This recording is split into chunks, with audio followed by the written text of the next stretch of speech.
Hi, hello. Welcome to Satya IAS Online Academy. Now let us go. We are going to discuss ఎడారి ఆవరణ వ్యవస్థ దాని యొక్క అంశాలండి. దానికంటే ముందుగా ప్రీవియస్ క్వశ్చన్ డిస్కస్ చేద్దాం ఒకసారిగా. దానిలో మొదటిది బిత్తరకనిక మ్యాంగ్రూవ్ ఫారెస్ట్ లేదా ట్రైడల్ ఆవరణ వ్యవస్థ ఎక్కడ కలదు? బిత్తరకనిక. సార్, ఒక్కొక్క నదీ ముఖ ద్వారాల్లో ఒక్కొక్క రాష్ట్రంలో ఒక్కొక్క మ్యాంగ్రూవ్ ఫారెస్ట్ ఉంటుందండి. దాని పేరు అందులో ఒకటి బిత్తరకనిక. ఇది ఒరిస్సాలో ఉంటుంది సార్. ఒరిస్సా. Right sir. ప్రకృతి పారిశుద్ధ్య కార్మికులు స్కావెంజర్స్ ఆఫ్ నేచర్ ఏమంటామంటే మనం శిలీంధ్రాలు అంటాం. ఫంగస్, దీన్ని ఫంగి లేదా ఫంగస్ అంటాం.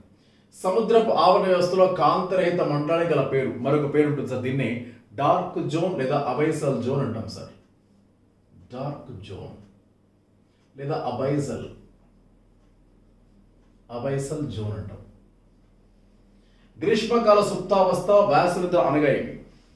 గ్రీష్మకాల సుప్తావస్థ అంటే వేసవి కాలంలో అత్యధిక వేడి పరిస్థితులను తప్పించుకోవడానికి విశ్రాంతి దశలోకి వెళ్ళిపోవడాన్ని గ్రీష్మకాల సుప్తావస్థ అంటాం. అత్యంత వేడి పరిస్థితులను తప్పించుకోవడం. చేపలు, కప్పలు ప్రదర్శించేటువంటి ఒక ప్రామాణికం. అత్యధిక వేడి పరిస్థితులను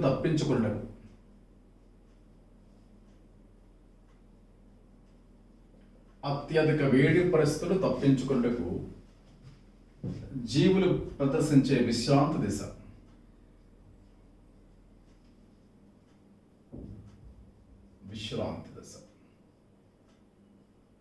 రైట్ సార్. ఎగ్జాంపుల్ చేపలు, కప్పలు అనేవి ప్రదర్శిస్తూ ఉంటాయి సార్. సో ఇలా గ్రీష్మకాల సుప్తావస్థ, దీని హైబర్నేషన్ అంటాం, ఎస్టివేషన్ అంటాం. శీతాకాల సుప్తావస్థ, హైబర్నేషన్ అంటాం. అవి రెండు రకాలుగా ఉంటాయి. అవి ముందు చూద్దాం మనం. అయితే మనకి ఇందాక చెప్పుకున్నాం ఆవరణ వ్యవస్థలు రెండు రకాలు చెప్పుకున్నాం సార్. భౌమ్యావరణ వ్యవస్థ, జలావరణ వ్యవస్థ. భౌమ్యావరణ వ్యవస్థలో మళ్ళీ అటవీ ఆవరణ వ్యవస్థ, ఎడారి ఆవరణ వ్యవస్థ, టండ్రా ఆవరణ వ్యవస్థ, గడ్డి భూమి ఆవరణ వ్యవస్థ. ప్రధానంగా మనం అటవీ ఆవరణ వ్యవస్థ చెప్పుకున్నాం సార్. అందులో తక్కువ అంశాలే ఉంటాయి. తర్వాత తీసుకున్నట్లయితే తర్వాతగా ఎడారి ఆవరణ వ్యవస్థ. సరే, ఎడారి ఆవరణ వ్యవస్థలో ఉత్పత్తిదారులు ఏముంటాయి, వినియోగదారులు ఏముంటాయి, విచ్ఛిన్నకారులు ఏముంటాయి? సరే, విచ్ఛిన్నకారులు లేదా మైక్రో కన్జ్యూమర్, సూక్ష్మ వినియోగదారులు అంటే వాటిని విచ్ఛిన్నకారులకి మరొక పేరు ఏంటంటే సూక్ష్మ వినియోగదారులు అంట వాటిని. అవి ఎక్కడ కూడా శిలీంధ్రాలుగానే ఉంటాయి. అయితే శిలీంధ్రాల రకాలు ఏంటంటే ఎడారిలో పరిస్థితులు వేడిగా ఉంటాయి కాబట్టి దాన్ని థెర్మోఫిలిక్ ఫంగస్ అంటాం. థెర్మోఫిలిక్ అంటే ఉష్ణమోచక శిలీంధ్రాలు అంటాం. అది వేరు, ఆ రకం శిలీంధ్రాలు వేరండి. కాబట్టి ఎక్కడ కూడా శిలీంధ్రాలే ఉంటాయి, బ్యాక్టీరియాలు ఉంటాయి. కామన్ పాయింట్ అవి. అందుకే శిలీంధ్రాలు ఏమని చెప్పుకున్నాం మనం? ప్రకృతి పారిశుద్ధ్య కార్మికులు చెప్పుకున్నాం.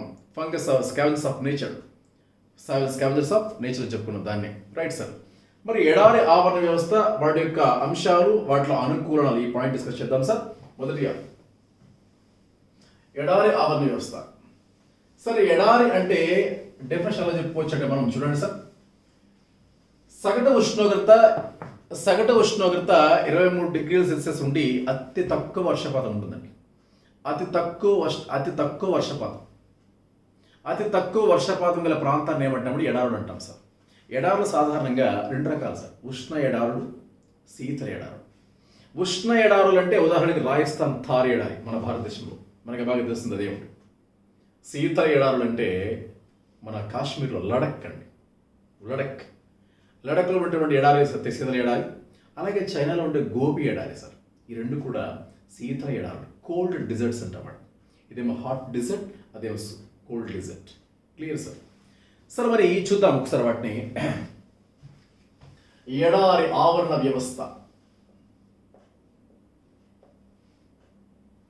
ఎడారి ఆవరణ వ్యవస్థ అంశాలు, తర్వాత అనుకూలనాలు. ఇది హెడ్డింగ్ సార్. సరే, ఎడారి ఆవరణ వ్యవస్థలో ఉత్పత్తిదారులు ఏమున్నాయి? దానికంటే ముందు చెప్పుకున్న పాయింట్ ఏంటంటే ఎడారులు సగటు ఉష్ణోగ్రత ఎంతండి? సాధారణంగా సగటు ఉష్ణోగ్రత ఎంత ఉంటుందంటే 23 డిగ్రీల సెల్సియస్ సగటు అండి. సగటు ఉష్ణోగ్రత. ఎందుకంటే ఎడారిలో సాధారణంగా ఉదయం ఎంత వేడిగా ఉంటుందో రాత్రిపూట అంత చల్లగా ఉంటుందండి. ఇసుక లక్షణం అది. సగటు ఉష్ణోగ్రత 23 డిగ్రీల సెల్సియస్ ఉండి అత్యల్ప వర్షపాతం అండి. అత్యల్ప వర్షపాతం ఉంటుంది. అందుకే దీని వర్షాఛాయ ప్రాంతం గల ప్రాంతం ఎడారి అంటాం. సరే, ఎడారులు 2 రకాలు సార్, చెప్పాం ఇప్పుడు మనం. మొదటిది ఉష్ణ ఎడారులు, రెండవది శీతల ఎడారులు. అంటే వేడిగా ఉండే ప్రాంతాలు సార్. ఉష్ణ ఎడారి ఉదాహరణ ఏంటి? మన థార్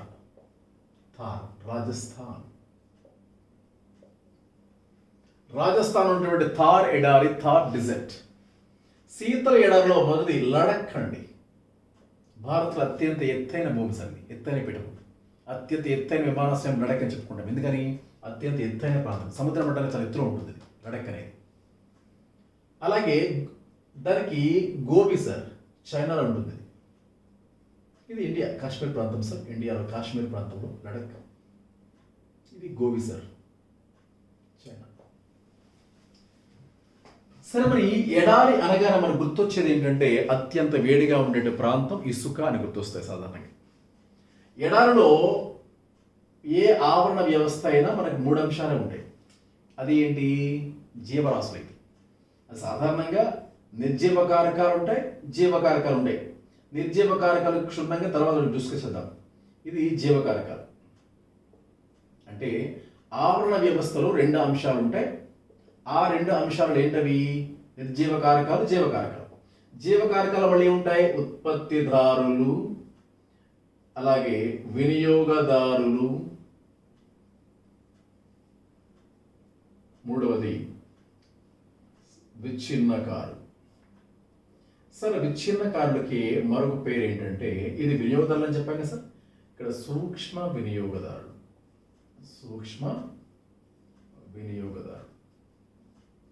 సార్, దీనికే మరొక పేరు ఏంటంటే డిట్రివోర్స్ అంటాం సార్. దీనికే మరొక పేరు ఏంటంటే డికంపోజర్స్ అంటాం సార్. విచ్ఛిన్నకారులు, సూక్ష్మ వినియోగదారులు, డికంపోజర్స్, డిట్రివోర్స్. వినియోగదారులు ఏమంటామంటే మరి కన్జ్యూమర్స్ అంటాం సార్. కన్జ్యూమర్స్. దీనిని ప్రొడ్యూసర్స్ అంటాం లేదా ఆటోట్రోఫ్స్ అంటాం. ప్రొడ్యూసర్స్ లేదా ఆటోట్రోఫ్స్, అన్ని పేర్లు ఒకటే సార్. సరే సార్. సరే, ఎడారుల్లో మొక్కలు చూడండి సాధారణంగా ఏమేమి ఉంటాయి మీకు ఇందాక చెప్పాము సార్. ఎడారులో ఎక్కువగా ఉండే ముళ్ళ మొక్కలండి, థార్న్స్. బ్రహ్మజముడు, నాగజముడు, కాక్టస్, అలాగే అలోయ్ కలబంద. అది అరుదుగా కనిపించేది కిత్తనార.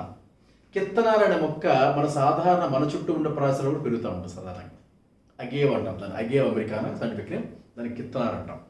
అయితే ఇక్కడ నాగజముడు, బ్రహ్మజముడు, కిత్తనార, అలాగే కాక్టస్ మొక్క, తర్వాత చివరిగా అలోవీరా లేదా కలబంద, ఈ 5 రకాల మొక్కలు కనిపిస్తూ ఉంటాయి. అలాగని గడ్డి జాతి మొక్కలు కూడా పెరుగుతూ ఉంటాయి. గడ్డిలా ఉండేవి, గ్రాస్ లైక్ ప్లాంట్స్. అయితే ఉత్పత్తిదారుల కింద చెప్పాను మీకు. ఎడారి మొక్కల యొక్క ఎడారిలో పెరిగే మొక్కలు ఏమంటాం మనం? జిరోఫైట్స్ అండి. నేను చెప్పుకున్నాం, జీరో అంటే ఎండిపోయిన, డ్రై అని చెప్పుకున్నాం. ఫైట్ అంటే మొక్క సార్. ఎడారి మొక్కల్ని జిరోఫైట్స్ అంటాం. ఎడారి అనుక్రమాన్ని జిరోసేర్ అంటాం. ఎడారి ఆవరణ క్రమం నేను చెప్పుకున్నాం సార్. బయోలాజికల్ సక్సెషన్ అని చెప్పాము, జీవావరణ క్రమం. అందులో ఎడారి అనుక్రమాన్ని ఏమంటామంటే జిరోసేర్ అంటాం. జిరోసేర్. ఎడారిలో పెరిగే మొక్కల్ని ఏమంటాం మనం? జిరోఫైట్స్ అంటాం. ఎడారి మొక్కల అనుకూలనాలు ఏంటంటే అత్యధిక ఉష్ణోగ్రతలు తట్టుకుంటే, అత్యల్ప వాటర్ లేని పరిస్థితిని తట్టుకుంటాయి, నీటి ఎద్దడిని తట్టుకుంటాయి, అత్యధిక ఉష్ణోగ్రత తట్టుకుంటాయి. మీకు చెప్పాను ఇప్పుడు ఇందాక. సాధారణంగా ఎడారి మొక్కల్లో పత్రాలు చేయవలసిన పనిని కాండాలు చేస్తాయి. అంటే కాండము పత్రముగా మారిపోతుంది, కాండమే కిరణజన్య సంయోగిని పెర్ఫామ్ చేస్తుంది, అంటే జరుపుతుంది. కాండమే ఆహారం తయారు చేసుకుంటుంది. అంటే కాండము పత్రముగా మారిపోతుంది కాబట్టి దీన్ని ఏమంటున్నాం మనం? పత్రాపకాండాలు అంటాం, ఫిల్లోక్లైట్స్ కదా. కాండం పత్రముగా మారిపోతుంది కాబట్టి దీన్ని ఫిల్లోక్లైట్స్, అది పత్రాపకాండాలు అంటాం. అంటే చాలా చాలా ఇంపార్టెంట్. సరే సరే, ఇక్కడ కాండం పత్రముగా మారిపోతుంది, పత్రాపకాండాలు ఉంటాయి, ఫిల్లోక్లేట్స్ అంట ఓకే. పత్రం ముళ్ళుగా మారిపోతుంది, వేటాడే జీవుల నుంచి, మేసే జీవుల నుంచి రక్షణ కోరుకుంటుంది. కాండం పత్రముగా, పత్రం ముళ్ళుగా మారిపోతుంది. సాధారణంగా మీరు గమనించండి, వెడ్డింగ్ గిఫ్ట్లో సాధారణంగా ఎడార మొక్కలు గిఫ్ట్గా ఇస్తుంటారు. వెడ్డింగ్ గిఫ్ట్గా ముళ్ళకాయలు, కాక్టస్ కాయలు అంటాం, వాటి రౌండ్గా ఉంటాయి. కాబట్టి ఉత్పత్తిదారునికి ఉదాహరణ ఏం చెప్పుకుంటారంటే సాధారణంగా నాగజముడు, అలాగే బ్రహ్మజముడు. అంటే మనం ఒప్పనిషియా అని పిలుస్తాం సార్ వీటిని. అంటే ఒప్పనిషియా అంటే మనం వేరే అనుకోవద్దండి, అవే మొక్కలే. అలాగే కిత్తనార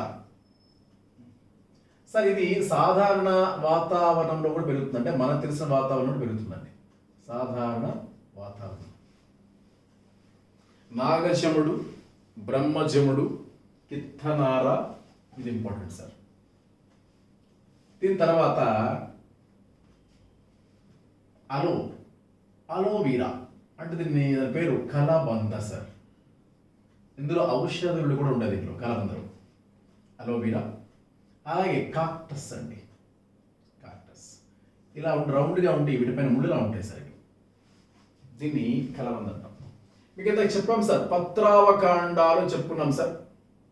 పత్రాపకాండాలు అంటే ఏంటి? దీన్ని ఫిల్లోక్లేడ్స్ అన్నాం సార్. వాటిని ఫిల్లోక్లేడులు అని దేని పిలుస్తారంటే, కాండము పత్రముగా మారి కిరణజన్య సంయోక్రియ జరుపుతూ ఉంటే దాన్ని పత్రాపకాండాలు అంటారు. మరి ఎప్పుడైనా ఆ కాండములో చూడండి, పత్రరంధ్రము అనే పాయింట్ ఇంపార్టెంట్ ఇక్కడ. ఎందుకంటే నిన్న బాష్పోత్సేకము అనే పాయింట్ చెప్పాను సార్ మీకు నిన్న.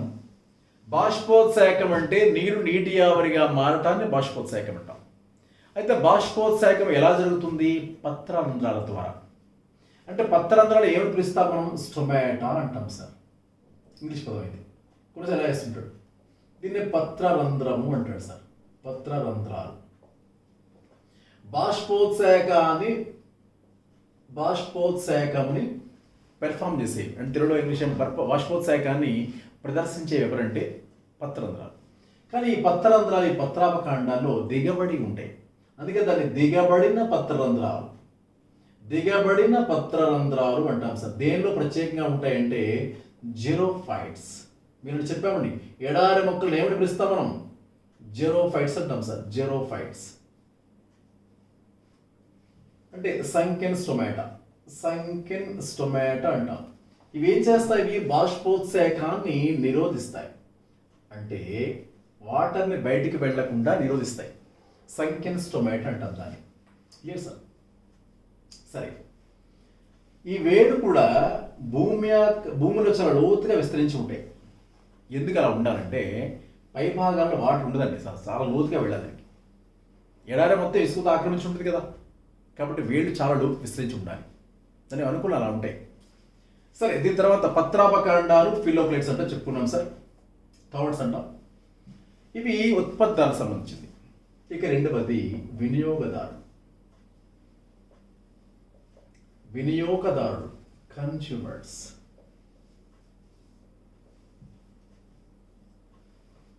అయితే ఉత్పత్తిదారులో ఇంకా లైకెన్స్ ఉంటాయి సార్, అది కూడా చెప్పడం మర్చిపోయాము. లైకెన్స్ అనే పదం వినే ఉంటారు, చాలా చాలా ఇంపార్టెంట్ సార్. ఎన్విరాన్మెంట్లో లైకెన్స్ అనే పదం వింటాము. ఉత్పత్తిదారుల్లో లైకెన్స్ అంటే ఏంటంటే సహజీవనం అనే పదం వినే ఉంటారు. సహజీవనం అంటే ఉత్పత్తిదారుల్లో నాగజముడు, బ్రహ్మజముడు, కాక్టస్సు, కిత్తనార అనే మొక్కలతో పాటుగా మాసులు ఉంటాయి, అలాగే లైకెన్లు ఉంటాయి. లైకెన్స్ సార్, లైకెన్స్ అంటే SO2 కాలుష్య సూచికలుగా ఉపయోగపడతాయి సార్. ఎక్కడైతే సల్ఫర్ డయాక్సైడ్ కాలుష్యం ఉంటుందో వాటికి సూచికలుగా పనిచేస్తాయి. సల్ఫర్ డయాక్సైడ్ కాలుష్య సూచికలా పనిచేసేటువంటి మొక్కలు లైకెన్స్. అసలు లైకెన్స్ అంటే ఏం లేదు సార్, మీకు శైవలాలు, శిలీంధ్రాలు పేరు వినే ఉంటారు. శైవలాలు, శిలీంధ్రాలు.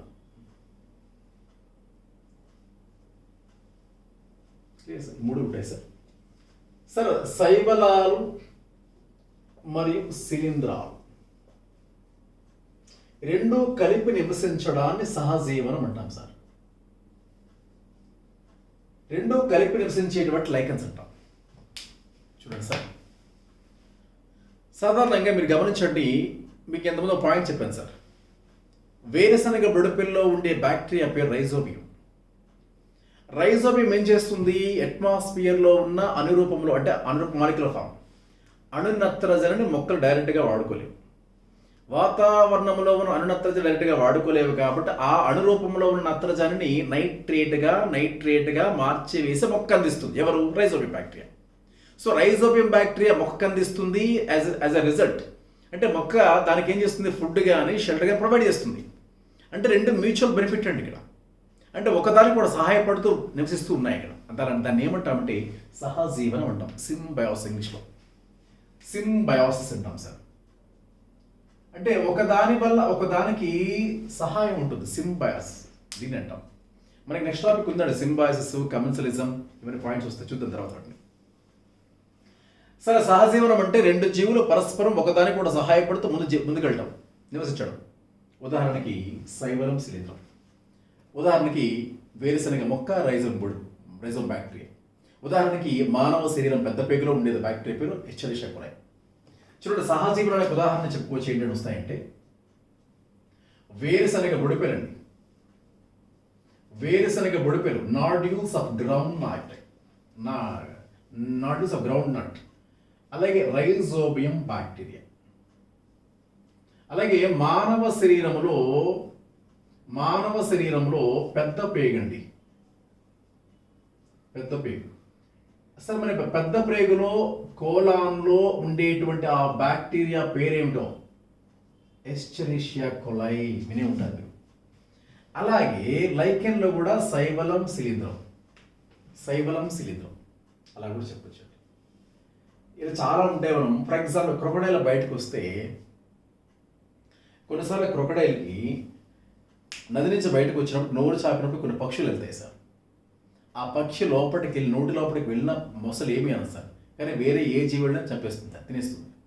ఎందుకంటే ఆల్రెడీ తినటువంటి మాంసం ముద్దల పళ్ళ ఇరుకులో ఉంటాయి సార్. అలాంటి మాంసం ముద్దలను తీసి రిలీఫ్ ఇస్తాయి మొసలికి, దానికి ఆహారం దొరికితే రిలీఫ్ వస్తుంది. కానీ ఆ పక్షిని మాత్రం ఏమీ అనదు మొసలి. కాబట్టి ఆ మొసలికి ఆ పక్షికి ఉన్నటువంటి ఆ జీవనం సహజీవనం. ఇది కూడా వేరుశనగ బుడప రైజోబియం వాతావరణంలో ఉన్న అనురూప నత్రజనిని నైట్రేట్స్గా మార్చివేసి మొక్క అందిస్తుంది. యాజ్ అ రిజల్ట్ మొక్క ఏం చేస్తుంది? ఫుడ్ని, షెల్టర్ ప్రొవైడ్ చేస్తుంది. రెండూ కలిపి నివసిస్తున్నాయి. సహజీవనం ఒకదానికి కూడా పరస్పర లాభదాయకం. రెండవది, మానవ శరీరంలో ఉండే పెద్ద పేగు. మన పెద్ద పేగులో ఒక బ్యాక్టీరియా ఉంటుంది, ఎస్చెరిషియా కొలై. సరే, కోలై అనే పేరు ఎందుకు వచ్చిందంటే పెద్ద ప్రేగులో ఒక భాగం పేరు కోలాన్ సార్. కోలాన్ అనే భాగంలో ఉంటుంది కాబట్టి ఆ పేరు వచ్చింది, ఎస్చెరిషియా కొలై. అయితే ఈ కొలై బ్యాక్టీరియా ఏం చేస్తుంది? మనకి B12 అండ్ K అనే రెండు విటమిన్లు తయారు చేస్తుందండి. ఎస్చెరిషియా కొలై బ్యాక్టీరియా మనతో పాటు సహజీవనం చేస్తుంది. మన వల్ల దానికి షెల్టర్ ఉంటుంది, ఫుడ్ ఉంటుంది. అదే బ్యాక్టీరియా మనకేం ప్రొవైడ్ చేస్తుంది? విటమిన్లు అని. ఏ విటమిన్లు? B12 and K. Vitamin K పేరు ఏం పేరండి? ఫిలోక్వినోన్ అంటాం. దీనికి చాలా పేర్లు ఉంటాయి సార్. నాఫ్థోక్వినోన్ అంటాం. దీనికే మనకు పేరు మీనోక్వినోన్ అంటాం. అంటే చాలా పేరు డిఫరెంట్, కొద్దిగా గ్రేడ్ పెట్టి చెప్తాం మనం. 3 పేర్లు అదే గ్రూప్ అందరికీ వస్తారు. ఫిలోక్వినోన్, నాఫ్థోక్వినోన్, మీనోక్వినోన్, 3 పేర్లు దేనికి సార్? Vitamin K. మరి B12 అయితే సైనకోబాలమిన్, కోబాల్ట్ అనే పేరు విని ఉంటారు మీరు. కోబాల్ట్ అనే లోహం కలిగిన విటమిన్ పేరు సైనకోబాలమిన్, B12 అంటాం. అయితే నీలి రంగులో ఉంటుంది, బ్లూ కలర్ విటమిన్ సార్. నీలి రంగులో గల విటమిన్ B12. సైనకోబాలమిన్ పేరు గలది B12. కోబాల్ట్ అనే లోహం కలిగింది B12. రెండు కూడా దానికి సంబంధించినవి. Clear sir? సార్, మరి దీనికి సంబంధించి ఇది ఒక ఇంపార్టెంట్ ఆస్పెక్ట్ అండి. సరే సార్. సరే, మరి శైవలము శిలీంధ్రము కూడా సహజీవనం చేస్తాయి. ఏం చేస్తాయి? శైవలము అంటే ఏంటి? ఫస్ట్ మీకు డౌట్ రావాలి కదా సార్. చూడండి, మన ఊర్లో కానీ విలేజ్లో కానీ మన చుట్టూ చెరువులు ఉంటాయి సార్. ఆ చెరువుల్లో తేలియాడే పచ్చని చెట్టు ఉంటుంది, దాని పేరు స్పైరోగైరా, ప్రత్యేక పేరు అయితే. మొత్తానికి దాన్ని శైవలం అంటాం, ఇంగ్లీష్లో ఆల్గే అంటాం. ఆల్గే సార్ పచ్చగా తెట్టులా తేలియాడుతుందో అది మొక్క సార్. అది మొక్క అంటేనే ఫుడ్ తయారు చేసుకుంటుంది సార్. అంటే శైవలం ఏం తయారు చేస్తుంది? ఫుడ్ తయారు చేసుకుంటుంది. ఫుడ్ తయారు చేసి ఫుడ్ని ప్రొవైడ్ చేస్తుంది. ఫంగస్ దీనికి ప్రొడక్షన్ ఇస్తుంది. ఫంగస్ అంటే ఏంటండి? ఫంగస్ అంటే తెలుగులో బూజులు అంటాం, ఈ భాషలో శిలీంధ్రం అంటాం. అంతే. శిలీంధ్రం అన్నా బూజ్ అన్నా ఫంగస్ అని ఒకటే sir. Fungus singular, fungi plural. మనకి కనిపిస్తుంది అవుతుంది ఫంగస్ వేరే, ఫంగి వేరండి. కాబట్టి శిలీంధ్రాలు అంటే చూడండి, బ్రెడ్ పాడైపోతే రొట్టె పాడైపోతుందా, దానిలో బూజు ఉంటుంది, అదే సార్ అది. పచ్చళ్ళ పాడవా, బూజు ఉంటుంది, అదే సార్ అది. ఈ రెండు కూడా ఒకదానికి కూడా సహాయం చేసుకుంటాయి, ఒకదానికి పరస్పర లాభదాయకంగా ఉండి నివసిస్తూ ఉంటాయి. అందుకు ఈ రెండు కలిపి నివసిస్తే ఆ పార్ట్ని ఏమంటాం మనం, లైకెన్స్ అంటాం సార్. చాలా చాలా ఇంపార్టెంట్. ఎడారులు ఎన్ని కూడా ఉంటాయి సార్ లైకెన్స్ అనేవి.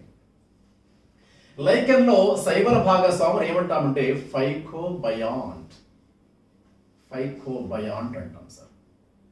మరి శిలీంధ్ర భాగస్వాములు ఏమంటామంటే మైకోబయాంట్ అంటాం సార్. ఈ పేర్లు ఈజీ గుర్తుపెట్టుకోవచ్చు. ఎలా అంటారా, శైవలాల అధ్యయనం ఏమంటాం మనం, శైవలాల అధ్యయనం ఇంగ్లీష్లో ఏమంటాం, శైవలాలని ఆల్గే అంటాం సార్. అందుకే దాన్ని ఆల్గాలజీ అంటాం సార్. దానికే మనకు పేరు ఫైకాలజీ అంటాం. స్టడీ ఆఫ్ ఆల్గే, శైవలాల అధ్యయనం ఫైకాలజీ అంటలా, అందుకే దాన్ని ఫైకోబయాంట్ అంటున్నాం. శిలీంధ్రాల అధ్యయనం ఏమంటాం సార్ మనం, మైకాలజీ అంటాం సార్. అందుకే దాన్ని మైకోబయాంట్ అంటాం. గమనించారు లాజిక్ అంటే అది. మైకో అంటే మైకాల శిలీంధ్రం సార్, అలా చెప్పుకోవచ్చు మనం. సరే, మాస్ సార్. మాస్ మొక్కలు అంటే ఏమీ లేదు సార్. చూడ, తడి గోడల పైన నాచు మొక్కలు ఉంటాయి, మనం నాచం వేస్తుంటాం యాక్చువల్గా. ఆ తడి గోడల పైన తాకితే పచ్చగా, ఇప్పుడు కారిపోయిన గోడలు, ఇల్లు పాడైపోయిన ఇల్లు, వదిలేసి ఇల్లు ఉంటాయి సార్. ఆ గోడలు తడిగా ఉండి తర్వాత మొక్కలు అలిపి పచ్చని గోడలు తయారైపోతుంది. ఆ పచ్చని గోడలు ఏమంటామంటే పచ్చని ఆకు చిన్న చిన్న చుక్కలా ఉంటాయి, దాన్ని మాస్ అంటాం. అలాంటివి కూడా ఉంటాయి అక్కడ ఎడార్లు ఉంటాయి.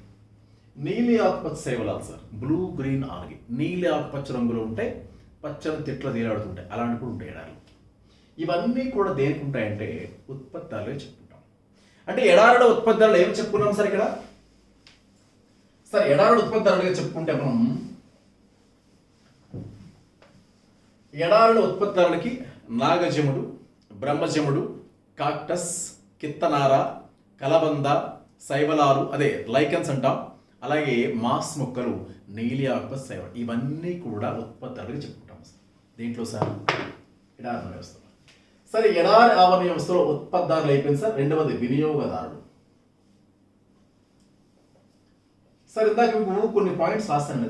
ఎడారిలో ఉండే జంతువులు ఏముంటాయని. ఎడారిలో ఉండే జంతువులు ఏముంటాయి, అనుకూలాలు ఎలా ఉంటాయి చూద్దాం ఒకసారి.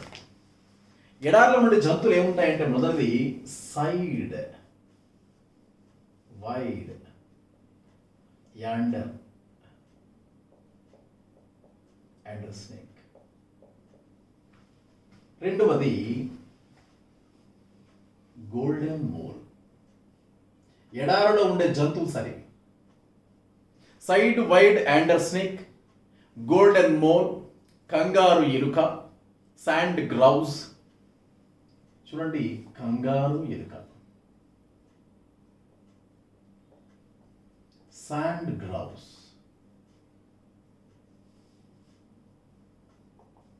శాండ్ గ్రౌస్. మరి తర్వాత చూసుకున్నట్లయితే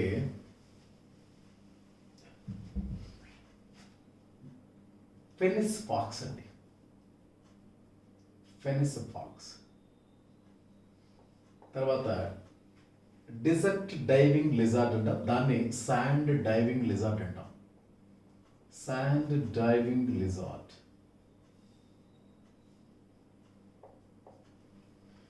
సార్ ఇదే కాకుండా side, wide, yonder snake, golden mole, ఇలాగే ఉంటాయి సార్.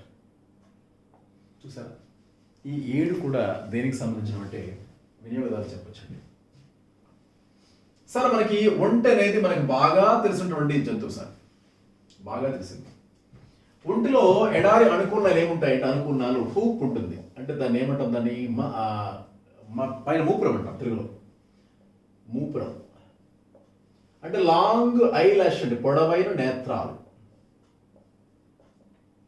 పొడవైన నేత్రాలు, ఎత్తైన కాళ్ళు, ఎత్తైన కాళ్ళు సార్. సార్ ఇక్కడ అలాగే నాస్ట్రల్స్, నాసికా రంధ్రాలు ఆటోమేటిక్గా మూసుకుపోతాయి సార్, అవి ఆటోమేటిక్ అంటాం. ఇవి ఒంటి యొక్క అనుకూలమైన పార్ట్స్ అండి. సరే, మూపురం చూడండి, సాధారణంగా ఒంటె ఒకసారి వాటర్ తీసుకుంటే కొన్ని వారాల పాటు వాటర్ తీసుకోదండి, నిల్వ చేసుకుంటుంది వాటర్. అత్యధిక కొన్ని రోజుల పాటు నిల్వ చేసుకున్న సామర్థ్యం ఉంటుంది ఉండే. ఎడారి ఓడ అంటాం, మీకు తెలిసింది కామన్ వర్డ్స్ ఇవి, చిన్న వర్డ్ చెప్పగల. డిజర్ట్ షిప్, ఎడారి ఓడ దేనంటాం, ఇంటేనంటాం.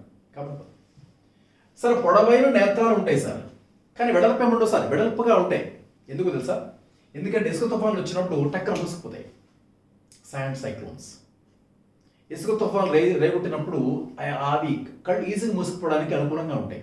పొడవుగా ఉంటాయి తప్ప వెడల్పే ఉండవు కళ్ళు మిత్రాలు. అలాగే లెగ్స్ చూడండి, లెగ్స్ చాలా పొడుగు ఉంటాయి. ఈ అత్యధిక ఉష్ణంతో ఉన్న వేడిని ఆ శరీరంలో తాకకుండా కాళ్ళు పొడుగ్గా ఉంటాయి. ఆ నాస్ట్రిల్స్ కూడా ఆటోమేటిక్గా మూసుకునే స్వభావం ఉంటుంది. అనుకూల ఎడారిలో పెరిగేటువంటి ఆ జీవులకు అనుకూలంగా ఉండగలిగితేనే అవి ఉంటాయి. అది మొక్క కావచ్చు, జంతు కావచ్చు. Right sir. మరి ఇది సంబంధించి ఎండిగోలు. మరి సైడ్ వైడ్ యాండర్ స్నేక్ చూసారా? సైడ్ వైడ్ అండి. ఈ స్నేక్ ఏం చేస్తుందంటే ఈ సాధారణంగా ఒకవైపు శరీరంతో ప్రాకుతూ వెళ్తుందండి. అంటే ఒకవైపుతో పాకడం వలన ఇంకో వైపుని శాత తీరుతుంది, మళ్ళీ ఇంకో వైపు పాకడం వల్ల ఇంకో వైపు శాత తీరుతుంది. దీనివల్ల వేడిని తప్పించుకోగలుగుతుంది. అలా ఆ అనుకూలం ఉంటేనే తను నడవగలుగుతుంది ఆ ఎడారిలో. కాబట్టి పేరు సైడ్ వైడ్ యాండర్ స్నేక్ అంటే శరీరంలో ఒకవైపు భాగాన్ని తాకుతూ వెళ్ళేటువంటి ఆ జీవి సార్. ఒకవైపు తాకుతూ డిస్క్ని, ఇంకోవైపుని ఫ్రీగా ఉంచుకుంటుంది. ఇక రెండోది గోల్డెన్ మూన్ సార్. సాధారణంగా నీటిలో చేప ఎలా ఈత్తుందో ఇది ఇసుకలో ఈత్తుంది సార్. లోపల ఇసుక కింద పొరల్లో ఉంటుంది సార్. ఇది ఇసుక కింద పొరలో, అంటే ఇది ఇసుక అనుకున్నట్లయితే ఈ కింద ఉంటుంది సార్. ఈ జీవన ఇలా వెళ్ళిపోతుంది కింద నుంచి, అంటే ఇసుక పొరల్లో ఈదుతూ ఉంటుంది. సాధారణంగా ఎప్పుడు కూడా ఇది లోపలే ఉంటుంది, బయటకు రాదండి, అడుగుగా బయటకు వస్తుంది. ఎడారులు ఎక్కువగా జీవులు నిశాచరులు ఉంటాయి సార్. నిశాచరులు ఎడారులు ఎక్కువగా నాక్టర్నల్స్ అంటారు. నిశాచరులు అంటే రాత్రిపూట తిరిగే స్వభావం ఉన్న జీవులు. ఎందుకంటే ఉదయం అంతా ఎండ వేడుకుంటుందండి. ఉదయం ఎంత వేడిగా ఉంటుందో ఇసుకలో రాత్రిపూట అంత చల్లగా ఉంటుంది. అందుకే చాలా వరకు జీవులు రాత్రిపూట బయటకు వస్తాయి, నిశాచరులు అంటారు వాటిని. Clear sir. మరి చెప్పారు కదా, ఇసుకలో చేప పిల్ల నీటిలో ఎలా ఏది ఈదుతుందో ఇసుక పొరలో ఏదేటువంటి జీవి చాలా వరకు ఇసుక లోపలే ఉంటుంది, కానీ అరుదుగా బయటకు వస్తుంది. తర్వాత కంగారు ఎలుక. జీవితాంతం నీరు తాగినటువంటిది, జీవితాంతం నీరు తాగని జీవి ఇది ఒకటి. అయితే తన అన్నాశయంలో, అంటే క్రాప్ అండి, అన్నాశయం క్రాప్ అంటాం దీన్ని తెలుగులో, క్రాప్. జీర్ణక్రియ జరుగుతున్నప్పుడు కొద్ది శాతం వాటర్ తయారు చేసుకుంటుంది లోపల, శరీరం లోపల. జీర్ణక్రియ జరుగుతున్నప్పుడు కొద్ది శాతం వాటర్ తయారు చేసుకుంటుంది ఈ జీవి. కంగారు ఎలుక అంటాం దీన్ని. తర్వాత శాండ్ గ్రౌజ్ అండి. శాండ్ గ్రౌజ్ అనేది ఏం చేస్తుందంటే సార్, ఎడారిలో వాటర్ లభించే ప్రాంతాన్ని ఏమని పిలుస్తాం మనం? ఎడారిలో వాటర్ లభించే ప్రాంతాన్ని ఒయాసిస్ అంటాం. ఇది మీకు తెలిసిన పాయింట్, ఒయాసిస్. ఈ ఒయాసిస్ దగ్గరికి వెళ్ళి ఆ తల్లి పక్షి శాండ్ గ్రౌజ్ వాటర్ని తీసుకొచ్చి నిల్వ చేసుకుని శరీరం లోపల తన పిల్ల పక్షులకి అందిస్తుంది. అంటే ఇలా శాండ్ గ్రౌజ్ అనేది ఒయాసిస్కి వెళ్ళి దూరం వెళ్ళి తీసుకొచ్చి మన పక్షి అందించే కెపాసిటీ ఉంటుంది దానికి.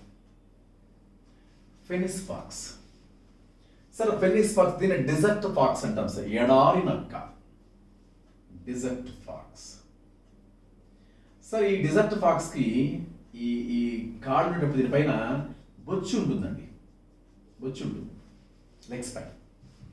ఇసుకని డైరెక్ట్గా తాకితే వేడిగా ఉంటుంది కదా సార్, అందుకని ఆ బొచ్చు ఏం చేస్తుందంటే ఎడారిని తాకకుండా కాపాడుతుంది. అంటే ఇసుకని తాకకుండా కాపాడుతుంది, అంటే ఆ బొచ్చుతో కవర్ చేస్తూ శరీరానికి ప్రొటెక్షన్ ఇస్తుంది. కాబట్టి ఈ కాళ్ళని కప్పుతూ ఉండే ఈ ఉన్నిదన బొచ్చు అంట, దాని నుంచి వేడి నుంచి రక్షణ పొందుతుందండి. డిజర్ట్ ఫాక్స్ అంటాం దీన్ని, ఫెనిస్ ఫాక్స్ అంటాం దీన్ని. Sand diving lizard sir. Sand diving lizard sir. Lizard అంటే బల్లి సార్, తెలుగులో బల్లి అంటాం, బల్లి. శాండ్ డైవింగ్ లిజార్డ్ ఇదేం చేస్తుందంటే కాళ్ళను పైకి లేపుతూ ఉష్ణోగ్రత నుంచి తప్పించుకుంటుంది. కాళ్ళను పైకి అంటే ముందు కాళ్ళని వెనకాల బ్యాలెన్స్ చేసుకుంటుంది. యాక్చువల్గా కాళ్ళను పైకి లేపుతూ డైవింగ్, పేరు ఉంది డైవ్ చేయడం. లిజార్డ్ కాళ్ళను పైకి లేపుతూ ఉష్ణోగ్రత నుంచి తప్పించుకుంటూ ఉంటుంది. ఇలా వినియోగదారులు అంటే ఇవన్నీ కూడా ఎడారి జీవుల్లో అనేక రకాల అనుకూలనాలు ఉండగలుగుతాయి. అలా ఉండగలిగితేనే ఆ ఆవరణ వ్యవస్థలు అవి బతకగలుగుతాయి. ఇవి వినియోగదారు సింటమ్స్. సరే, ఇంకొకటి సరే ఇది కూడా మనం చెప్పొచ్చండి. వినియోగదారులు మరి చివరికి విచ్ఛిన్నకారులు అండి. విచ్ఛిన్నకారులు మనకు పేరేంటండి? సూక్ష్మ వినియోగదారులు. దాన్ని డెట్రివోర్స్ అంటాం, డికంపోజర్స్ అంటాం. దీన్ని డెట్రివోర్స్ లేదా డికంపోజర్స్ అంటాం సార్. అయితే ఇక్కడ థెర్మోఫిలిక్ అండి, థెర్మోఫిలిక్ శిలీంధ్రాలు అంటాం. అలాగే బ్యాక్టీరియాలు కూడా ఉంటాయి సార్, థెర్మోఫిలిక్ బ్యాక్టీరియా. ఎందుకంటే బ్యాక్టీరియా సర్వాంతర్యామి. బ్యాక్టీరియా అన్ని చోట్ల ఉంటుందండి, ఆమ్ని ప్రెసెంట్. నీరులో ఉంటుంది, ఎగ్గులో ఉంటుంది, మంచులో ఉంటుంది, వాటర్లో ఉంటుంది, మన బాడీలో కూడా ఉంటుంది, శరీరంలో. కాబట్టి అన్ని చోట్ల ఉంటుంది బ్యాక్టీరియా. కానీ బ్యాక్టీరియా లభించిన ప్రదేశాలు ఎన్ని ఉంటాయి? ఏంటి సార్ అవి? తల్లి పాలు, వర్షపు చినుకులు. బ్యాక్టీరియా సర్వాంతర్యామి అంటాం, కానీ బ్యాక్టీరియా లభించని ప్రాంతాలు రెండు ప్రాంతాలండి. ఒకటి తల్లి పాలు, వర్షపు చినుకులు. Bacteria is not available. Thermophilic bacteria అంటే ఉష్ణమోచక శిలీంధ్రాలు అంటాం సార్ దీన్ని. ఉష్ణమోచక బ్యాక్టీరియా, ఉష్ణమోచక ఫంగస్ శిలీంధ్రాలు ఉంటాయి విచ్ఛిన్నకారుడుగా. చనిపోయిన తర్వాత వృక్షాలు, జంతువులు చనిపోయిన తర్వాత వాటిపైన బతుకుతాయి. వాటిలో ఉన్న మూలకాలను మృతువులు కల్పిస్తాయి. తద్వారా తర్వాత జనరేషన్ మొక్కలకి కానీ అందుతూ ఉంటాయి. ఈ విధంగా సంబంధించి తర్వాత ఇవి సాధారణంగా భౌమ్యావరణ వ్యవస్థలో అటవీ ఆవరణ వ్యవస్థ ఇంపార్టెంట్ అండి. తర్వాత ఎడారి ఆవరణ వ్యవస్థ ఇంపార్టెంట్. టెండ్రా దానికి కొద్దిగా చెప్పే పని ఉండదు. టెండ్రా అంటే మంచుతో కప్పిన ప్రాంతం సార్. మంచుతో కప్పిన ప్రాంతాల్లో ద్రవపు ఎలుగుబంట్లు ఉంటాయి, వినే ఉంటారు మీరు. ద్రవపు ఎలుగుబంట్లు అలాగే పెంగ్విన్స్ ఉంటాయి సార్. ధ్రువ ప్రాంతాలు ఉండే ప్రాంతాలలో శరీరము దట్టంగా ఉంటుంది సార్. ఎందుకంటే ఆ చలి ప్రాంతాల నుంచి కాపాడాలి. లోపల ఉష్ణోగ్రత బయటికి వెళ్ళకూడదు సార్. అంతేందుకు నీటిలో ఉండే ప్రాంతాలు కూడా సాధారణంగా నీటి అడుగు భాగంకి వెళ్ళే కొలది కానీ లేకపోతే మంచు ప్రాంతాల్లో ఉండే నీటిలో కానీ గడ్డ కడతాయి. అంత మైనస్ టెంపరేచర్లో ఉన్నటువంటి ఆ మంచు అత్యల్ప ఉష్ణోగ్రతల నుంచి శరీరాన్ని కాపాడుకోవడానికి శరీరం కంతా ఆ కొవ్వు పాలు ఉంటుంది సార్. దాని పేరు బ్లబ్బర్ అంటాం.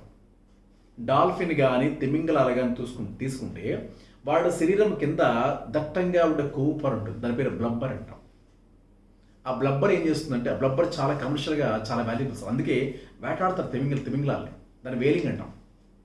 చాలా దేశాలు నిషేధం కూడా ఎంత ఆవరణ సముద్రంలో దెబ్బతింటుందని ప్రపంచ దేశాలు వేటాడకూడదని నిశ్చయించుకున్నాయి. ఆఫ్రికాలో ఏనుగులు వేటాడుతుంటారు, చెప్తాం మనం. అన్ని టాపిక్ ఉంది ఇక్కడ వాటి నుంచి.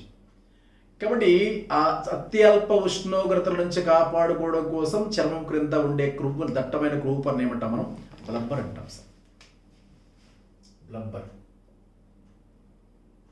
ఈ బ్లబ్బర్ అనేది అదే ఆయిల్ కానీ కాస్మెటిక్స్ స్థాయిలో వాడుతుంటారు ఎక్కువగా. కమర్షియల్ చాలా వాల్యూబుల్ సార్ అది. అందుకే దాన్ని మనం హంటింగ్ చేస్తూ ఉంటుంది. Right sir. ఇది భౌమ్యావరణ వ్యవస్థకు సంబంధించి ముఖ్యమైనటువంటి పాయింట్స్ అండి. దీని తర్వాత జలావరణ వ్యవస్థ, ఆక్వాటిక్ ఈకోసిస్టమ్స్ అంటాం సార్. జలావరణ వ్యవస్థ అందులో మళ్ళీ రెండు రకాలు ఉంటాయి సార్. మనం చెప్పాం మీకు, ప్రపంచంలోనే ఈ జలావరణ వ్యవస్థలో ఉప్పు నీటి శాతం ఎంత? 97.3% సార్. కేవలం మనకు లభిస్తున్న మంచినీటి మాత్రం కేవలం 2.7% మాత్రమే. మీకు ఈ పాయింట్ చెప్పాను సార్. సార్ ఇక్కడ 97.3% ఉప్పు నీరే సార్. అంటే మనకి అవసరానికి ఉపయోగపడిన వాటికి. అలాగే 2.7% మాత్రం ఉండేటువంటి వాటర్ మాత్రము మంచినీరు సార్. అంటే మనకి లభించేటువంటి నీరు ఇది సార్, మంచినీరు. Clear sir? అది ఇంపార్టెంట్ సార్. ఈ పాయింట్ మనం చెప్పుకున్నాం, లీవ్ ఇట్. అయితే జలావరణ వ్యవస్థలో మంచినీటి ఆవరణ వ్యవస్థ, ఉప్పు నీటి ఆవరణ వ్యవస్థ, ఫ్రెష్ వాటర్, సాల్ట్ వాటర్ అంటాం సార్. మంచినీటి ఆవరణ వ్యవస్థ అధ్యయనం, ఓల్డ్ ఎగ్జాంపుల్ సార్, గుర్తు పెట్టాలి. మంచినీటి అధ్యయనం అన్నా, మంచినీటి ఆవరణ వ్యవస్థ అధ్యయనం అన్నా ఆన్సర్ ఏంటంటే లిమ్నాలజీ సార్.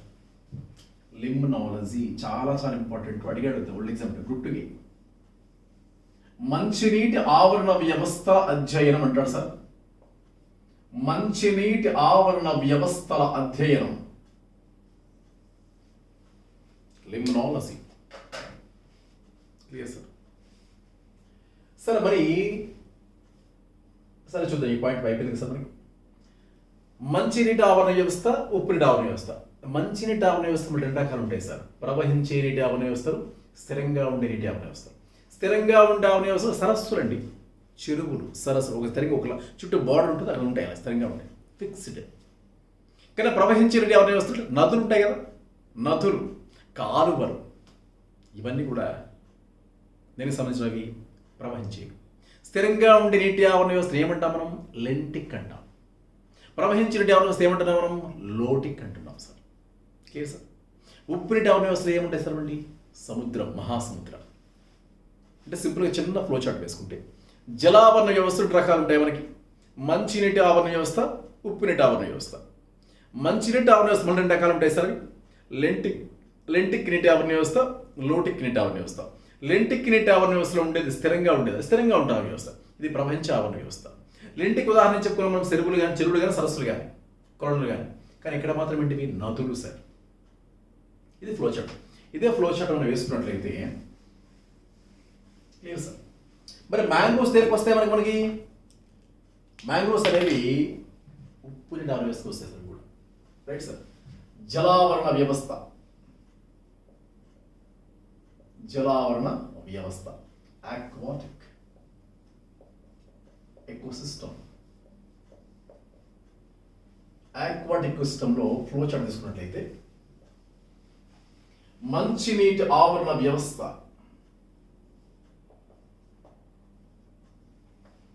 ఇది సముద్రపు నీటి ఆవరణ వ్యవస్థ. సార్, మంచినీటి ఆవరణ వ్యవస్థలో చెప్పాను సార్ మీకు లెంటిక్ ఆవరణ వ్యవస్థ, లోటిక్ ఆవరణ వ్యవస్థ. Clear sir? సముద్రపు నీటి ఆవరణ వ్యవస్థకి ఉదాహరణ ఏమొస్తాయంటే సముద్రాలు, మహాసముద్రాలు, అలాగే మ్యాంగ్రోవ్స్. ఇది సార్ దీనికి సంబంధించి అదొక ఇంపార్టెంట్ ఆస్పెక్ట్. ఓకేనా సార్? సార్, మంచినీటి ఆవరణ వ్యవస్థని చెప్పాము ఇందాక. మంచినీటి ఆవరణ వ్యవస్థ అధ్యయనం ఏమంటాం సార్ మనం? లిమ్నాలజీ. ఏమంటాం సార్? లిమ్నాలజీ. సరే, మరి మంచినీటి ఆవరణ వ్యవస్థలు ఏమున్నాయి సార్ మనం? లెంటిక్ అంటే స్థిరంగా ఉండేటువంటివి ఆవరణ వ్యవస్థ. ఉదాహరణకి సరస్సులు. లోటిక్ అంటే ప్రవహించేది సార్, ప్రవహించేటువంటివి. ఉదాహరణకి నదులు, కృష్ణ, గోదావరి, కావేరి, మహానది, గంగా, ఇవన్నీ నదులే సార్. సార్, మీరు ఇక్కడ చెప్పాల్స్తే వాస్తవానికి చెప్పుకుంటే రైట్. Lentic, lotic. మీకు పక్షుల వలస అనే పదం వినే ఉంటారు సార్ మీరు. అలాగే చేపల వలస కూడా పదం ఉంటుంది. ఎందుకు వలస వెళ్ళాలి, ఏంటి అవసరం మనకంటే చాలా రకాల అవసరాలు ఉంటాయి సార్.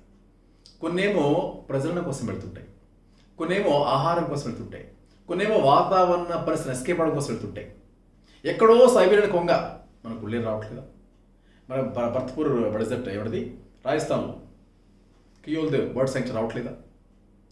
అలాగే ఎక్కడో ఆలిబెట్లే తాబేలు సౌత్ అమెరికా, దక్షిణ అమెరికా ఖండం నుంచి ఆఫ్రికా దాటుకుని, శ్రీలంక దాటుకుని, ఒరిస్సా దాటుకుని, ఆంధ్రప్రదేశ్ దాటుకుని ఎక్కడ ఒరిస్సా వస్తుంది సార్. గహిర్మాతా బీచ్, ఒరిస్సా గహిర్మాతకు వచ్చి ఇక్కడ గుడ్లు పెడుతుంది. అక్కడ ప్లేస్ లేక కాదండి, అట్మాస్ఫియర్, ఎన్విరాన్మెంట్ అడాప్టేషన్స్, అనుకూలనాలు అంటాం. అంటే దీన్ని అలాగే చేపలు కూడా వలస వెళ్తాయండి. నదుల్లో ఉండే చేపలే కదా సార్. చేపలు చూడండి, మనకి పొలస చేపల పదం విని ఉంటారు. పొలస రాజమండ్రిలో వినిపిస్తుంది ఎక్కువగా. ఎందుకు రాజమండ్రిలో వినిపిస్తుంది మనకి? ఇక్కడ దగ్గర నదులు లేవా, ఈ చెరువులు లేవా? అక్కడ సముద్రం నుంచి గోదావరి నదిలోకి వస్తుందండి.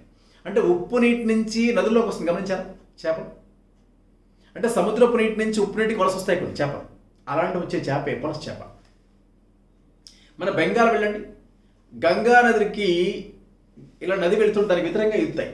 ఏవి? హిల్సా. సముద్రం నుంచి గంగాలోకి వచ్చే ఆ వలస చేపను ఏమంటే హిల్సా అంటాం. 1 కేజీ పెరగాలంటే 3 నుంచి 4 ఏళ్ళు పడుతుందండి hilsa. So it varies cost అండి. పొలస చేపలు అంతేనండి. పొలస చేపలు రాజమండ్రిలో గోదావరి సముద్రం నుంచి నది ఇలా వస్తే నదికి వ్యతిరేకంగా ప్రవేశిస్తాయి, నదికి వ్యతిరేకంగా ప్రయాణిస్తాయి. అంటే ఇక సముద్రం నుంచి మంచినీటికి వచ్చే ఆ చేపల వలసని ఎనాడ్రోమస్ అంటాం మనం. మళ్ళీ మంచినీటి నుంచి సముద్రంకి వెళ్ళిపోద్దాన్ని కెటాడ్రోమస్ వలస అంటాం. Anadromous migration, catadromous migration. నది నుంచి నదే వెళ్తాన్ని పొటాడ్రోమస్ అంటాం. పొటమోడ్రోమస్ అంటాం. సముద్రం అయితే ఓషియానోడ్రోమస్ అంటాం. సరే, ఈ పదాలను ఈజీ గుర్తుపెట్టుకోవచ్చు. ఎలా గుర్తుపెట్టుకోవచ్చు అది కూడా చెప్తాను. చూడండి, ఇక్కడ చాలా చాలా ఈజీ సార్. అది చేపల వలస రకాలు 1 2 3 4 సార్. మొదటిది ఇక్కడ చెప్పాము సార్, ఎనాడ్రోమస్ వలస, కెటాడ్రోమస్ వలస, పొటమోడ్రోమస్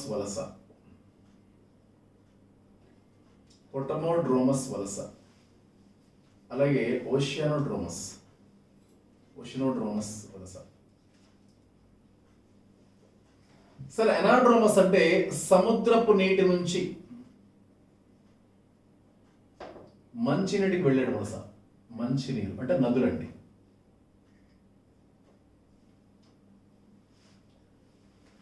కెటాడ్రోమస్ అంటే రివర్స్ అండి, మంచినీటి నుంచి సముద్రానికి వెళుతుంది. మీకు ఇంగ్లీష్లో జోగ్రఫీలో వర్డ్ వస్తుంది సార్, నదుల అధ్యయనం. నదుల అధ్యయనం ఏమంటాం? పొటమాలజీ సార్. పొటమోడ్రోమస్ అని చూడండి, నదుల అధ్యయనం పొటమాలజీ. కాబట్టి నదుల నుంచి నదులకి వెళుతుంది సార్, సముద్రం నుంచి సముద్రంకి వెళుతుంది. ఆ పేర్లో ఉంది సార్, ఓషనే అంటే ఈజీ గుర్తుపెట్టుకోవచ్చు మనం. Clear sir? నదుల అధ్యయనం పొటమాలజీ. Clear sir? అలా చెప్పుకోవచ్చండి. Right sir. అయితే ఇప్పుడు మనకి మంచినీటి ఆవరణ వ్యవస్థను చూద్దాం సార్. మంచినీటి ఆవరణ వ్యవస్థ అధ్యయనం ఏమన్నాం సార్? లిమ్నాలజీ అన్నాం సార్. మంచినీటి ఆవరణ వ్యవస్థల పితామహుడు ఫ్రాంకోయిస్ ఆల్ఫాన్స్ ఫోరెల్.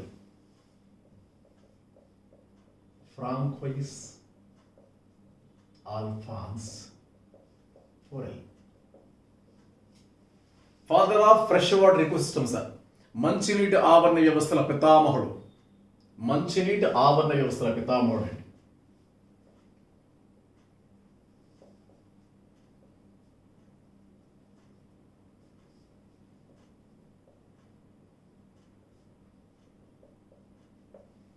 మంచినీటి ఆవరణ వ్యవస్థల పితామహుడు ఫ్రాంకోయిస్ ఆల్ఫాన్స్ ఫోరెల్ అంటాం సార్. సరే, మనకి ఈ సరస్సుని పర్యావరణ పరంగా అర్థం చేసుకోవడం కోసం 3 విభాగాలుగా చేస్తాం. అయితే ఆ 3 విభాగాలని కాంతి వెళ్ళేటువంటి సామర్థ్యం బట్టి విభజించుకుంటాం సార్. లిట్టోరల్, లిమ్నాటిక్, ప్రొఫండల్ అంటాం వాటిని.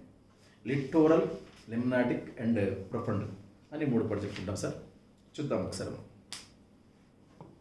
అంటే సరస్సు యొక్క పర్యావరణ స్థితిని అర్థం చేసుకోవడం కోసం కాంతి వెళ్ళే సామర్థ్యం ఆధారంగా సరస్సుని 3 విభాగాలుగా వర్గీకరించుకుంటాం సార్. ఏంటా 3 విభాగాలు? పేర్లో ఉంది సార్. లిమ్నాటిక్ అంటే మంచినీరు. లిమ్నాట్ మంచిది కదా. లిట్టోరల్, లిట్టర్ అంటే ఏంటండి? నేను చెప్పాను మీకు. ఆ రూట్ వర్డ్ గుర్తుపెట్టుకుంటే ఇది సార్. లిట్టర్ అంటే మట్టి సార్. మట్టి, హ్యూమస్, మృత్తిక అంటాం. అందుకే లిట్టోరల్, లిమ్నాటిక్ అండ్ ప్రొఫండ్. ఇంగ్లీష్లో ప్రొఫండ్ అంటే డీప్ అని అర్థం. ప్రొఫండ్ లోతుగా, డీప్ అని అర్థం సార్. చూద్దాం సార్. అంటే పర్యావరణ స్థితిని అర్థం చేసుకోవడం కోసం సరస్సుని ఈ సరస్సు ఆవరణ వ్యవస్థ అని చెప్పుకోవచ్చు. మంచినీటి ఆవరణ వ్యవస్థని 3 విభాగాలుగా చేసుకున్నాం సార్ మనం. 3 విభాగాలు. ఇది సరస్సు అనుకుందాం. ఫర్ సపోజ్ మొదటిది ఏమంటామంటే మనం లిట్టోరల్. 3 విభాగాలు సార్. ఇది ఏమన్నా చూడండి. లిట్టోరల్ మండలం అంటే ఏంటి సార్? ఇక్కడ ఈ చివర అంటే కొంత మట్టి ప్రాంతము కొంత నీరు ప్రాంతం కలిసి ఉంటాయి సరస్సులో. అందుకే మనం మీకు చెప్పాం సార్, ఇక్కడ లిట్టర్ అంటే మడ్డి అని అర్థం సార్. మట్టి లేదా మడ్డి అంటాం. హ్యూమస్ మృత్తిక అంటే మృత్తిక నీరు కలిసి ఉండే ప్రాంతం సార్ ఇది. అందుకే ఇది లిట్టోరల్ మండలం అంటాం. సరే, ఇక్కడ తర్వాత ఇది సరస్సు అనుకున్నట్లయితే ఈ మధ్య ప్రాంతాన్ని ఏమంటున్నామంటే మనం లిమ్నాటిక్ అంటాం సార్. ఇదంతా కూడా మంచినీరు ఉండేటువంటి ప్రాంతం, అందుకే ఇది లిమ్నాటిక్ మండలం అంటాం. లిమ్నా అంటే ఫ్రెష్ వాటర్ మీనింగ్ తెలిసిపోతున్నాడు. ఇక మూడవ సార్ లాస్ట్, ఇది ప్రొఫండల్ అంటాం. ప్రొఫండల్ మండలం సార్. ఇంగ్లీష్లో ప్రొఫండ్ అంటే డీప్ అని అర్థం సార్. డీప్ అంటే డెప్త్, గుర్తుపెట్టుకోండి. డెప్త్ అంటే లోతు అని అర్థం. లాజిక్ అంటే గుర్తుపెట్టుకోండి ఈజీగా. లిట్టోరల్, లిమ్నాటిక్ అండ్ ప్రొఫండల్ సార్. లిట్టోరల్ మండలంలో సాధారణంగా చూడండి, ఇక్కడ ఈ సరస్సు ఒడ్డున వెచ్చగా ఉండేటువంటి మట్టి ప్రాంతం సార్. ఇక్కడ నత్తలు, రొయ్యలు ఇవన్నీ ఉంటాయి, గమనించండి. నత్తలు ఈ ఒడ్డున, రొయ్యలు, లార్వాలు, చేపలు, కొన్ని ఉభయచరాలు ఇవన్నీ ఉంటాయి. ఇవి జంతు సముదాయం సార్. ఈ ఉండే జీవులకి దృష్టి జ్ఞానం బలంగా ఉంటుంది. విజన్ ఈజ్ డెవలప్డ్ విజన్, దృష్టి బలంగా ఉంటుంది. మరి ఈ నీటి పక్కనే ఉన్నటువంటి మొక్కలు ఉండవా సార్? ఉంటాయి కదా, చిన్న చిన్న నాచు మొక్కలు ఉండవా? ఉంటాయి సార్. అవి ఏ మొక్కలు అంటే పిస్టియా, ఐకాన్ ఇవన్నీ ఉంటాయి సార్. రాస్తాను క్లియర్ సార్. సరే, దాన్ని చూద్దాం. శైవల చాతుర్శతి చెప్పాం కదా మరి. ఊరిలో చెరువు పైన పచ్చని తిట్ల తేలియాడవా? ఆ పచ్చని తిట్ల తేలియాడదాన్ని స్పైరో గైర్ అంటాం. స్పైర్ అంటే సర్పిలాకృతి. మనం తీసినప్పుడు జారిపోతుంది సార్ ఈజీగా అది. అందుకే దాన్ని ఏమంటాం అంటే స్పాండ్ స్కమ్ అంటాం, గ్రీన్ స్కమ్ అంటాం. తెట్టు, కొలను తెట్టు, పచ్చని తెట్టు చెప్పుకుంటాం దాన్ని.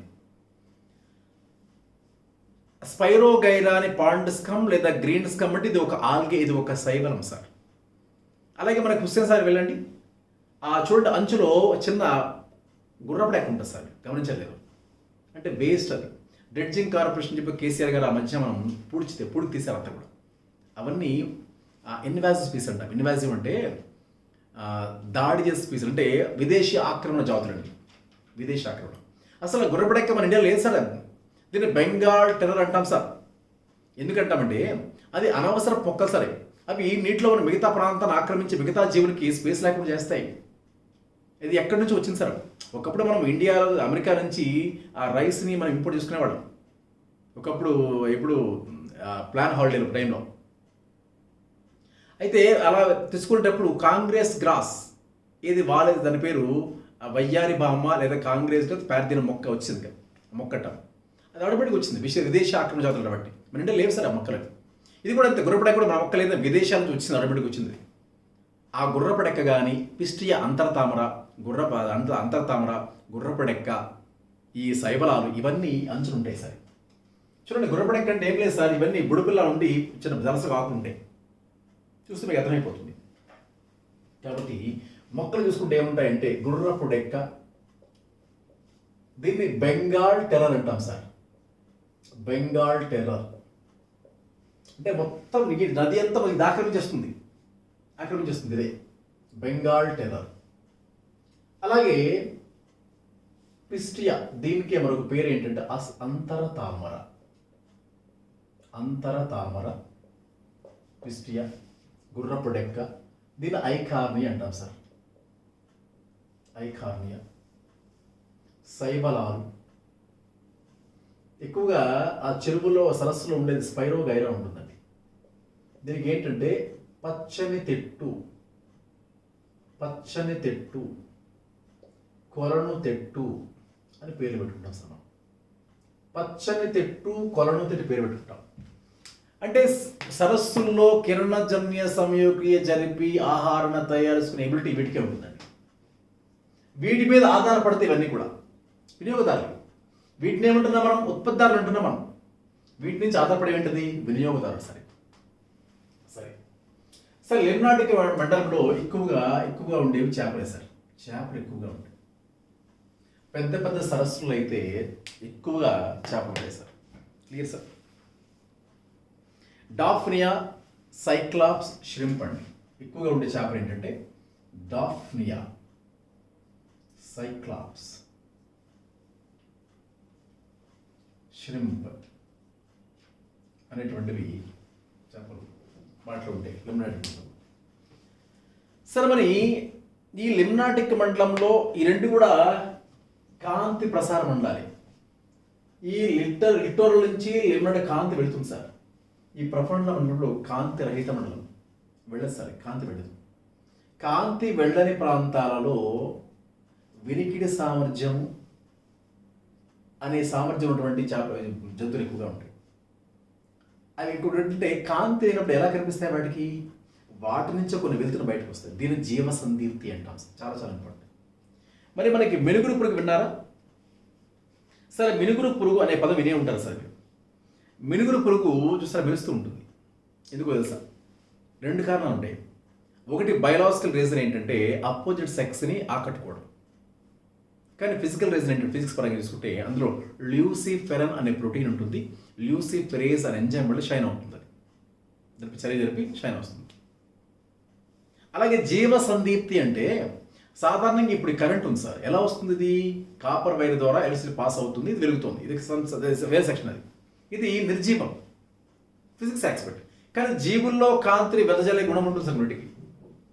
విద్యుత్ చేప, టార్పిడో. అవి ఎందుకంటే అతి లోతైన ప్రాంతాల్లో ఉండి తన చుట్టూ కాంతిని వెదజల్లుతూ ఆహారం వెతుకుంటాయి.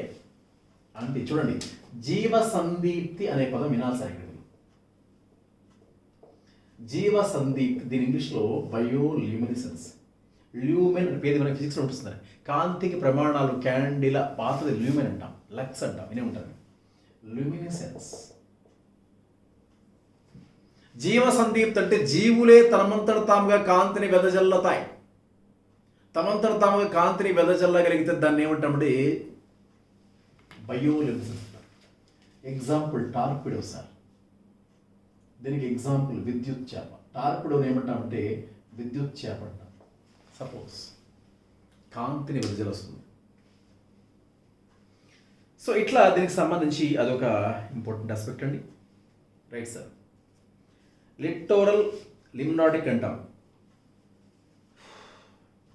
సరే సార్, ఈ ప్రఫండ్ల మండలంలో ఈల్ చేపలు, ఇసుక దుడ్డులు ఇవన్నీ ఉంటాయి సార్. అంటే వాటికి దృష్టి జ్ఞానం కంటే కూడా వినికిడి సామర్థ్యం ఎక్కువగా ఉంటుంది. కాంతిని వెదజల్లుతూ ఉంటాయి. అంటే జీవులు తమంతట తాముగా కాంతిని వెదజల్ల ప్రక్రియను ఏమన్నాం సార్ మనం? బయోల్యూమినిసెన్స్ అన్నాం సార్. రైట్. చివరిగా సముద్రపు ఆవరణ వ్యవస్థ. ఉప్పునీటి ఆవరణ వ్యవస్థ కంటే ముందు, దీనికంటే ముందు పాయింట్ ఉంది సార్ మనకి. ఉప్పునీటి ఆవరణ వ్యవస్థలో మ్యాంగ్రూవ్స్ అనే పాయింట్ చెప్పాము, ఉంటుందా సార్ మనకి? మ్యాంగ్రూవ్స్. సార్, మ్యాంగ్రూవ్స్ అంటే డెల్టా ప్రాంతాలలో ఉంటాయి. ఒక జీవ వైవిధ్యానికి ప్రత్యేకత అండి. జీవ వైవిధ్యానికి ప్రత్యేక సూచిక మ్యాంగ్రూవ్స్ అండి. మ్యాంగ్రూవ్ మొక్కలు అంటే ఏం చెప్పుకున్నాం మనం? రైజోఫరా, అవిసీనియా, ఉప్పుపన్న, సుందరి అని చెప్పుకున్నాం సార్. సార్, మ్యాంగ్రూవ్ మొక్కల్లో ఉండే వేళ్ల రకం ఏంటది? శ్వాసించే వేళ్ళు.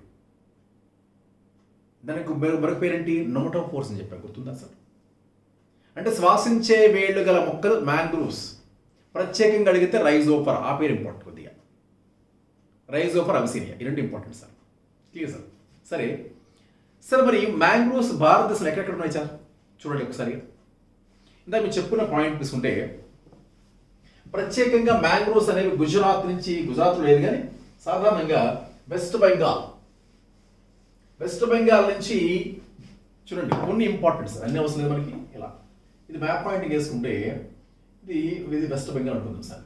ఇది ఒరిస్సా, ఇది వెస్ట్ బెంగాల్, ఇది ఒరిస్సా, ఇది ఏపీ, ఇది తమిళనాడు, ఇది కేరళ, ఇది కర్ణాటక, గోవా, మహారాష్ట్ర, గుజరాత్. ఇది చూడండి పశ్చిమ బెంగాల్ అంటాం సార్. ఇక్కడ పశ్చిమ బెంగాల్లో ఉన్నటువంటి అదేంటి సార్? అది సుందర్బన్స్. ఒరిస్సాలో ఉండేటువంటిది దాని పేరు బిత్తర్కనిక. ఏమంటాం సార్? బిత్తర్కనిక. తర్వాత ఆంధ్రప్రదేశ్లో కోరింజ, అదే కోరింగ. ఇక్కడ కోరింగ నది ఆధారంగా అని వస్తుంది సరే కోరింగ అనేది. తమిళనాడులో పిచ్చావరం, పిచ్చావరం పాయింట్ ఆఫ్ కార్వర్, పాయింట్ ఆఫ్ కార్వర్. కేరళలో వెంబనాడ్, వెంబనాడ్. కర్ణాటకలో కొండాపూర్ సార్, ఇది ఏపీ సార్, ఇది తమిళనాడు, ఇది కేరళ, ఇది కర్ణాటక, ఇది గోవా సార్, ఇది మహారాష్ట్ర, మహారాష్ట్రలో అబ్రా, ఇవి సార్. ఇవి కొన్ని ప్రత్యేకమైన మ్యాంగ్రోవ్స్ అండి. సుందర్బన్స్ డెల్టా, ఇది మ్యాంగ్రోవ్స్ అంటాం. ఇది బిత్తరకనిక ఒరిస్సా, ఏపీ కోరింజ, అది కోరింగ, తమిళనాడు పిచ్చావరం, రెండు ఉన్నాయి పాయింట్ ఆఫ్ కార్వర్, కేరళ వెంబనాడ్, కర్ణాటక కొండాపూర్, మహారాష్ట్ర అబ్రా, ఇవన్నీ కూడా మ్యాంగ్రోవ్స్ ఉన్నాయి. సరే, చివరిగా సార్, సరస్సును ఏ విధంగా అయితే మనం 3 మండలాలుగా చేసుకున్నాము, సముద్రాన్ని కూడా 3 మండలాలుగా చేసుకుంటాం సార్. సముద్రం యొక్క పర్యావరణ స్థితిని అర్థం చేసుకోవడం కోసం కాంతి వెళ్ళే సామర్థ్యం ఆధారంగా 3 మండలాలు చేస్తాం. కాంతి మండలం, మసక వెలుతురు మండలం, కాంతి రహిత మండలం. దాన్ని కాంతి మండలాన్ని యూఫోటిక్ జోన్ అంటాం, దాన్ని సన్లైట్ జోన్ అంటాం. మసక వెలుతురు అంటే ట్విలైట్ జోన్ అంటాం, దాన్ని బ్యాథియల్ జోన్ అంటాం. కాంతిరహిత మండలాన్ని ఎబైసల్ లేదా డార్క్ జోన్ అంటాం. సార్, ఈ కాంతి మండలము అంటే 200 మీటర్ల దాకా ఉంటుంది సార్. ఇది సముద్రం పైనుంచి 200 మీటర్ల దాకా ఉండే ప్రాంతాన్ని కాంతి మండలం అంటే ఎక్కువగా కాంతి ప్రసరిస్తుంది. 200 నుంచి 2000 మీటర్ల దాకా ఉండే ప్రాంతాన్ని మస్క వెలుతురు అంటే తక్కువ వెలుతురు ఉంటుంది, ట్విలైట్ జోన్ అంటాం, బ్యాథియల్ జోన్. ఇంకా 2000 నుంచి 6000 డిగ్రీల, అది 6000 మీటర్లు అండి, అంటే 6 కిలోమీటర్స్ అంటాం. 6000 మీటర్ల దాకా వెళితే ఆ ప్రాంతాన్ని ఏమంటామంటే కాంతిరహిత మండలం. సార్, పైనుంచి కిందకి వెళ్ళే కొద్ది కూడా టెంపరేచర్ మారిపోతుందండి. సాధారణంగా పైన 200 మీటర్ల దాకా టెంపరేచర్ ఎలా ఉంటుంది, 30 డిగ్రీల సెల్సియస్ ఉంటుందండి, 30 డిగ్రీ సెల్సియస్. మరి అక్కడి నుంచి కిందకు వస్తే 39 నుంచి కొన్ని 39 ఉంటుంది, అలాగే 4 డిగ్రీ సెల్సియస్.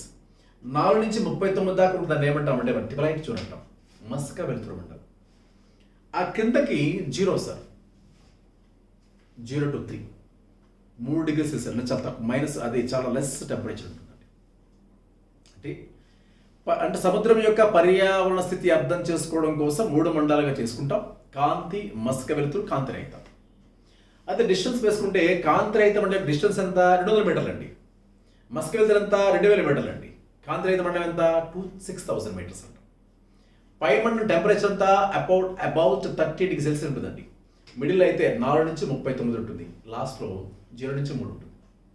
అయితే కాంతి పుష్కలంగా లభిస్తుంది, ఉష్ణోగ్రత పుష్కలంగా ఉంటుంది. ఇలాంటి ప్రాంతాల్లో అన్ని రకాల జీవులు ఉంటాయి.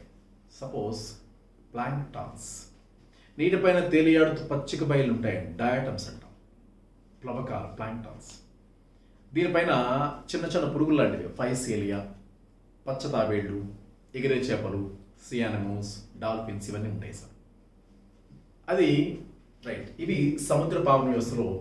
మరి రెండోది ఏంటి, ట్విలైట్ జోన్. ట్విలైట్ జోన్లో తిమింగలాలు, దీపపు చేపలు, ఎరుపు గోధుమ వర్ణ, అదే రెడ్ ఆల్గే, బ్రౌన్ ఆల్గే ఉంటాయి సార్. సముద్రపు దోసకాయ, ఆక్టోపస్, పంజికలు ఉంటాయి. అంటే జంతువుల్లో ప్రిమిటివ్ అండి, అంటే పురాతన జీవికి సంబంధించిన మొలస్కా వర్గానికి చెందిన ఆక్టోపస్ దీనికే ఉంటుంది. ఆక్టోపస్ దెయ్యపు చేప అంటారు, డెవిల్ ఫిష్. పైన తలకాయ ఉండి కింద ఆక్ట్ అంటే 8 అండి, 8 కాళ్ళు ఉంటాయి. దీన్ని ఆక్టోపస్ అంటాం, డెవిల్ ఫిష్. మనకి బిట్స్ వస్తాయంటే కొన్ని చేపకాని చేపలు, ఫాల్స్ ఫిష్ అంటాం, జెల్లీ ఫిష్ అంటాం, అరేలియా. డెవిల్ ఫిష్ అంటాం, ఆక్టోపస్. సిల్వర్ ఫిష్ అంటాం, లెపిస్మా. స్టార్ ఫిష్ అంటాం, ఆస్ట్రిలియస్. ఇవన్నీ చేపలు కాదండి, చివరి చేపల పేరు వస్తుంది అంతే. క్రింది వాటిలో నిజమైన చేప కానది ఏదంటాడు sir, star fish, silver fish, jelly fish, devil fish, cuttle fish, all of the above. All of the above. అంటే ఈ చేపల పేరు చూడండి కన్ఫ్యూజ్ చేస్తూ ఉంటాం మనకి. గమనించండి సార్, స్టార్ ఫిష్ అంటాడు. అందుకే స్టార్ ఫిష్ అనగానే మనకు తెలుసండి, చూస్తే అర్థమైపోతుంది. ఎందుకంటే బీచ్కి వెళితే ఆ ఒడ్డున పుష్కలంగా ఉంటాయి, కానీ చేపలు ఉండవు సార్, స్టార్లో ఉంటాయి. మీకు తెలిసిందే అంతా కూడా. ఈ స్టార్ ఫిష్కి ఏదైనా క్యాపబిలిటీ ఏంటంటే రీజనరేటివ్ కెపాసిటీ ఉంటుందండి. ఈ పార్ట్ని ఏదైనా యానిమల్ తినేస్తే మళ్ళీ తయారు చేసుకుంటుంది ఈజీగా. ఆ క్యాపబిలిటీ ఉంటుంది దానికి. అత్యధిక పునరుత్పత్తి శక్తి కలిగే జీవితం ఒకటి. సరే చూద్దాం. స్టార్ ఫిష్ అంటే ఏంటి, డెవిల్ ఫిష్ అంటే ఏంటి, డెవిల్ ఫిష్ అంటే ఏంటి, అలాగే సిల్వర్ ఫిష్ అంటే ఏంటి, silver fish, devil fish, cuttle fish, అలాగే jelly fish. Okay sir. Star fish అంటే దాని పేరు ఆస్టీరియస్ అంటాం సార్. డెవిల్ ఫిష్ అంటే దాని పేరు ఆక్టోపస్. సిల్వర్ ఫిష్ అంటే దాని పేరు లెపిస్మా. పుస్తకాల పురుగు అంటే మనకు తెలుస్తుంది కదా, అదే దాని బుక్ పరం అంటాం మనం. కటిల్ ఫిష్ అంటే దాని పేరు సెపియా, మొలస్కాకి సంబంధించి వర్గానికి సంబంధించినటువంటి సెపియా. జెల్లీ ఫిష్ అంటే అరేలియా, దాని పేరు అరేలియా సార్. సీలెంటిరేటా లేదా నిడేరియా వర్గానికి చెందినటువంటి జీవులు సార్. Clear sir. ఇవి చేప కాని చేపలు లేదా నిజమైన చేపలు కానివి. అంటే సింపుల్గా చెప్పాలి ఇంగ్లీష్లో ఫాల్స్ ఫిష్ అని. False fish, right sir. ఇది దీని వరకు ఇంపార్టెంట్ ఏరియా. సముద్ర పావన వ్యవస్థని డయాగ్రమాటిక్గా స్కెమాటిక్గా మళ్ళీ చేసుకుందాం సార్. ఇంతవరకు ఈ క్లాసు క్లోజ్ అవుతుంది. రిమైనింగ్ క్లాస్ మన తర్వాత కంప్లీట్ చేద్దాం sir. Thank you so much.